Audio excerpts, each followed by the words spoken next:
دیکھو میں جوان لڑکیوں سے ایک بات کہتا ہوں کہ آج آپ اپنا گھر بسانے کی کوشش کرو کسی شریف آدمی سے نکاح کر کے، حرام مزے اڑانے کی کوشش میں مت لگو، کیونکہ پھر بڑھاپا بہت ستائے گا تمہیں.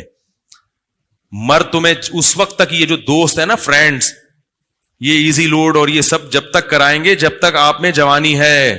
ذرا سا یہ عمر کی زیادتی کی وجہ سے حسن خراب ہونا شروع ہوا، جیسے ٹیشو پیپر ہوتا ہے نا، استعمال سے پہلے بڑا اچھا ہوتا ہے، استعمال کے بعد کچرے میں پھینک دیا جاتا ہے، ایسے پھینک دی جاؤ گی کچرے میں.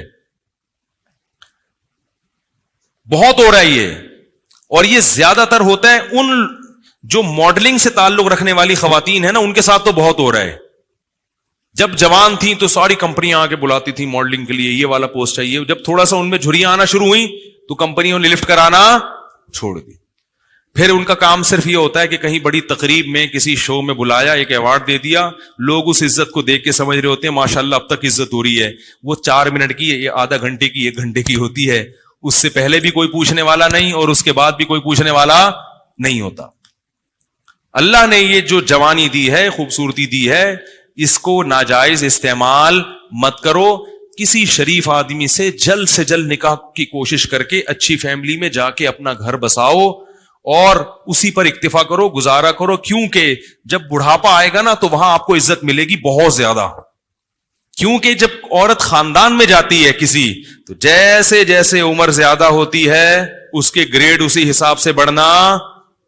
ابے بول لیا کرو یار خدا کے بندو، اس کے گریڈ اسی حساب سے بڑھنا شروع ہو جاتے ہیں.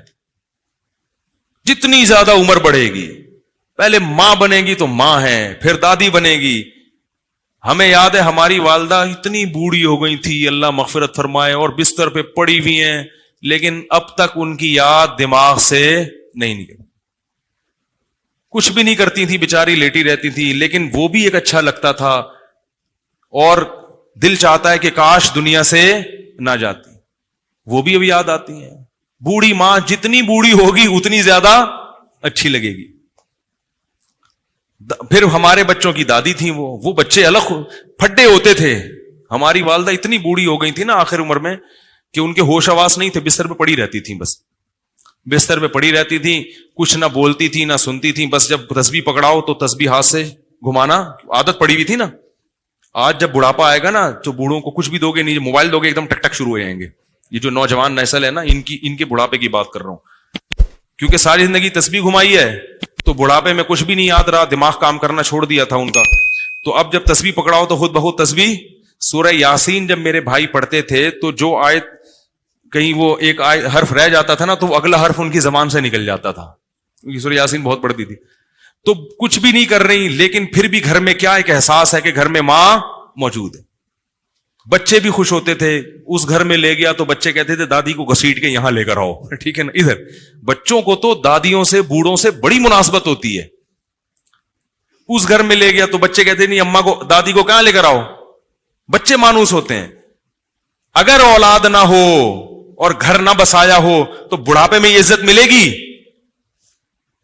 کوئی محلے والے پوچھیں گے کیا؟ یا وہ اگر کوئی خاتون نے جوانی میں ماڈلنگ کی ہو تو کیا بڑھاپے میں کمپنیاں اس کو یہ پروٹوکول دیں گی؟ شکر ہے یار نہیں دیں گی نا. انہوں نے جواب دیا نہیں دیں گی. تو اس لیے یہ رنگ رلیوں پہ زمانے کی نہ جانا اے دل، یہ خزاں ہے جو بانداز بہار آئی ہے. اور یہ بھی یاد رکھو، جہاں اللہ نے عورت کو حسن بہت زیادہ دیا نا، اللہ عورت سے یہ حسن چھینتا بھی بہت جلدی ہے. مرد بہت دیر سے بڈھے ہوتے ہیں، عورتیں بہت جلدی بوڑھی ہو جاتی ہیں. مرد تو 40 سال میں تو پتہ چلتا ہے کہ آدمی بنا ہے. یہ تو مشاہدہ، ایک میڈیکل سائنس کی ایک حقیقت ہے اور مشاہدہ بھی ہے.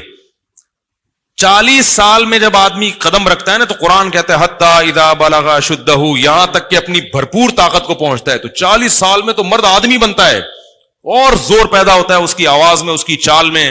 بہت ٹائم سے جا کے بوڑھا ہوتا ہے. اور لڑکیاں جلدی ان پہ بڑھاپا آتا ہے، ان کا حسن و جمال بہت جلدی ختم ہوتا ہے. یہ قدرت کا ایک اصول ہے، اس کو آپ چینج نہیں کر سکتے. تو اب اس میں تو عورت کو اور زیادہ خیال کرنا ہے کہ بھائی جلدی اپنے آپ کو ٹھکانے لگاؤ, جلدی اپنے آپ کو کسی گھر کا فرد بناؤ, کسی خاندان کا فرد بناؤ. نہیں جی ابھی ہم نے جاب کرنی ہے, ایکچولی میں نے ایجوکیشن یہاں تک حاصل کرنی ہے, میں پی ایچ ڈی کروں گی, پھر میں ڈاکٹر بنوں گی, پھر میں یہ کروں گی. یہ خواتین کے فون آتے ہیں نا, میں ان کو سمجھاتا ہوں شادی کرو بھائی. نہیں میں یہ کروں گی, تو ٹھیک ہے کر لو. جب وہ پی ایچ ڈی کر لیا انہوں نے, میں پی ایچ ڈی سے منع نہیں کرتا, یہ شادی کے بعد بھی ہو سکتی ہے. میں ڈاکٹر بننے سے منع, اور خدا کا واسطہ جب نکاح کر کے لایا کرو تو اپنی بہوؤں کو کسی تعلیم سے روکنے کی کوشش بولو بھائی مت کیا کرو. پڑھاؤ, اچھا ہے تمہارا فائدہ ہوگا. لیکن نہیں جی ابھی ایکچولی یہ پھر ایکچولی کر آ کے ڈاکٹر بن گئی. مرد عورت میں سب سے پہلے اس کے حسن و جمال کو دیکھتا ہے, اس کی تعلیم کو دوسرے نمبر پہ رکھتا ہے. کتنی ڈاکٹر لڑکیاں ہیں جنہوں نے جوانی میں شادی نہیں کی, ڈاکٹر بن کے کیریئر بنانے میں, اب ان کا حسن و جمال ختم ہو گیا.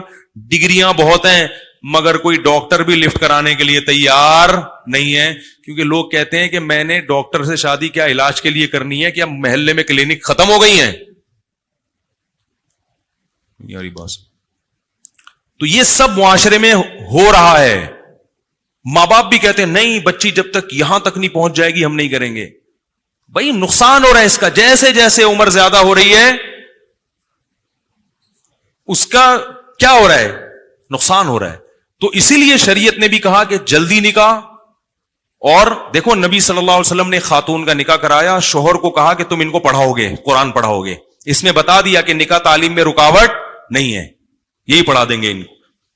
تو یہ سب ہمارے معاشرے کی برائیاں ہیں, اور ان کی وجہ سے زنا بہت تیزی سے پھیل رہا ہے. اس لیے قرآن نے کہا لا تقربوا الزنا, زنا کے قریب, یہ نہیں کہا کہ زنا مت کرو, قریب بھی. قریب کیسے جاتے ہیں؟ بیہودہ فلمیں دیکھنا, فحش ویب سائٹس دیکھنا, لڑکیوں سے بات چیت. آپ کہہ رہے ہو میری نیت اچھی ہے, مگر جوان لڑکیوں سے کنوارا آدمی جب بات کرے گا, شادی شدہ بھی کنوارا بھی, جب جوان لڑکیوں سے ہی ہو ہا ہوگا تو خام خامے لازمی غلط خیالات آئیں گے. وہ گناہ آپ سے ہوگا جو آپ نے کبھی اس کا تصور بھی نہیں کیا ہوگا. آپ یہ سوچ بھی نہیں سکتے ہوگے کہ مجھ سے کبھی زنا بھی ہوگا, لیکن بالآخر شیطان آپ سے وہ جرم بھی کروائے گا, اور یہ کہہ کے کروائے گا کہ توبہ کر لینا بعد میں, اور پھر بار بار یہی کہہ کے کرواتا رہے گا. اور پھر بڑھاپے میں بھی یہ زنا, بڑھاپے میں زنا کی طاقت ختم ہو جاتی ہے, زنا کی خواہش اور جذبہ ختم نہیں ہوتا. تبھی تو حدیث میں آتا ہے کہ بڈھا زانی قیامت کے دن سب سے زیادہ غضب ہوگا اس کے اوپر. اس لیے پتہ چلتا ہے کہ بڈھا بھی زنا کر سکتا ہے, جتنی اللہ نے اس میں قوت دی ہے اس حساب سے. تو یہ کبھی بھی ختم نہیں ہوتا. اس لیے اپنے آپ کو ان برائیوں سے دور رکھو, پاکیزہ زندگی. کوئی انٹی کا فون آتا ہے, بات چیت ہوتی ہے, ٹو دا پوائنٹ بات کی اور پتلی گلی سے نکل لیا. میں یہ نہیں کہہ رہا بد اخلاقی کریں کسی سے, ٹو دا پوائنٹ, ہاں جی السلام علیکم وعلیکم جی. خواتین کی عادت ہوتی ہے ہر ایک سے. اچھا یہ بھی یاد رکھو, جو خواتین لڑکیاں خام خواہ میں فری ہو جاتی ہیں ان سے یہ نہ سمجھا کرو کہ میں آپ پہ وہ لٹو ہیں. یہ بھی مرد کو نا خام خواہ میں اپنے بارے میں وہم ہوتا ہے. کوئی بھی ہاں ہاں کر کے بات کرے یار لگتا ہے میرے لیے انتظام ہو گیا. تو یہ ایسا نہیں ہے. زیادہ خوش فہمی میں مبتلا ہونے کی ضرورت نہیں ہے. بعض لڑکیوں کی عادت, خواتین کی عادت ہوتی ہے ہر ایک سے اسی طرح بات کرتی ہوں. آدمی سمجھ رہا ہوتا ہے یار آج تو میرے تو بھائی قسمت کا ستارہ روشن ہو گیا. پھر جب آپ دوستیاں لگانے کی کوشش کرو گے اور خیالات لے کے ڈپریشن کے مریض بنو گے, وہ آپ کو ٹھینگا دکھا کے نکل لے گی. پھر فون کرے گا مفتی صاحب ڈپریشن کا مریض بن گیا ہوں, خودکشی. تو اپنے آپ کو روک کے رکھو ان چیز سے. کیا خیال ہے بھائی؟ صاف ستھرا دماغ رکھو. اور سب سے بڑی بات یہ جو اللہ نے کہا ہے وہ کر لو بھائی, جو اللہ بار بار کہہ رہے ہیں. تو لا تقربوا الزنا, زنا کے قریب. اور انٹرنیٹ کا ایک اصول آپ کو بتا دوں, آخری بات کر کے بیان ختم کرتا ہوں. چاہے مرد ہو یا عورت, انٹرنیٹ جب آپ نے گھر میں استعمال کرنا ہے تو کمرے میں تنہا کنڈی لگا کے نہ بیٹھیں. کتنے ہی نیک ہوں, شیطان برائی کی طرف لے کر جائے گا. استعمال تو آج کل سبھی کو کرنا پڑتا ہے, ضرورت ہے. تو انٹرنیٹ ایسی جگہ پہ کمپیوٹر رکھا جائے جہاں سب کا آنا جانا, یہ گھر کے سربراہ کی ذمہ داری ہے. بھائی کمپیوٹر یہاں لاؤنج میں ہوگا, سب آ جا سکتے ہیں, جس نے کام کرنا ادھر سامنے بیٹھ کے کرے, ٹھیک ہے نا. اور روم میں اگر ہے تو اس میں کنڈی لگانے کی اجازت بولو بھائی نہیں, دروازہ کھلا رہے گا. تو اپنے اوپر اعتماد نہ کرے انسان. اور ویسے بھی جب کبھی بیٹھو تو گھر کے کسی فرد کو ساتھ بیٹھا لو, اکیلے کیوں بیٹھتے ہو؟ کیا خیال ہے بھائی؟ کوئی شاعری دیکھنی انٹرنیٹ پر, بیگم کو ساتھ بیٹھا لو. کیا خیال ہے؟ وہ بھی اس سے فائدہ کیا ہوگا کہ تھوڑا سا اس کو بھی فلم دیکھنا نہ شروع کر دو کہیں کہ فلم دیکھنی ہے تو چلو بیگم کو بھی ساتھ بٹھا کے دیکھوں گا. وہ بھی جائز چیزیں ہیں. تو تنہائی میں شیطان کو برائی کا موقع ملتا ہے. تو اللہ نے یہ نہیں کہا کہ زنا مت کرو, بلکہ کہا زنا کے قریب بھی مت جاؤ, کیونکہ اللہ کو معلوم ہے کہ جو قریب جاتا ہے وہ اس برائی میں پڑ جاتا ہے. کہ جوان سے ساتھ بیٹھی ہے تو سلام دعا کی, خیریت, تبھی اپنا کام میں لگ گئے. میں گھر تک چھوڑ کر آ جاؤں آپ کو, اس تکلف کی ضرورت؟ بولو بھائی, خام خمیں. ہمارے ایک دوست تھے, انہوں نے ایک واقعہ بتایا کہ کوئی خاتون وہاں ڈیفینس میں کوئی لڑکی کھڑی ہوئی تھی, تو بہت ہی بےہودہ سا لباس تھا, تو کسی لڑکے کو شرارت ہوئی, اس نے کچھ جا کے چھیڑ چھاڑ دیا. تو جب اس نے چھیڑا ہے نا تو لڑکی نے ایک گالی دی, تو جیسے ہی گالی دی تو جتنے لوگ تھے نا انہوں نے دیکھا کہ یہ خاتون جو ہے اس لڑکے کو گالی دے کے نقصان پہنچانا چاہ رہی, تو سب نے اس لڑکے کو ٹوٹ گئے نمبر بنانے کے لیے. ہر آدمی نے ہیرو بننے کے لیے کہ میں آپ کا دفاع کروں گا, اور اتنا مارا بیچارے کو, اس کا سر پھوڑ دیا, وہ پٹیاں بندھی ہوئی اس کے. تو جو دیکھنے والا تھا نا اس نے مجھے بتایا کہ یار غلط تو کیا اس نے, مگر اتنا غلط نہیں کیا, اس کا بھی تو لباس دیکھو نا کیسے بےہودہ لباس پڑی. میں نے کہا اصل میں وہ جنہوں نے مارا ہے نا وہ انہوں نے اس کو جرم کی سزا دینے کے لیے نہیں مارا, وہ تو خود پتہ نہیں کتنے آنکھ مٹک کے کرتے ہوں گے سارا دن. انہوں نے ہیرو بننے کے لیے کہ میں جب موجود ہوں تو تجھے چھیڑنے کی ضرورت کیا تھی, میں جب ہوں تو تمہیں چھیڑنے کی ضرورت.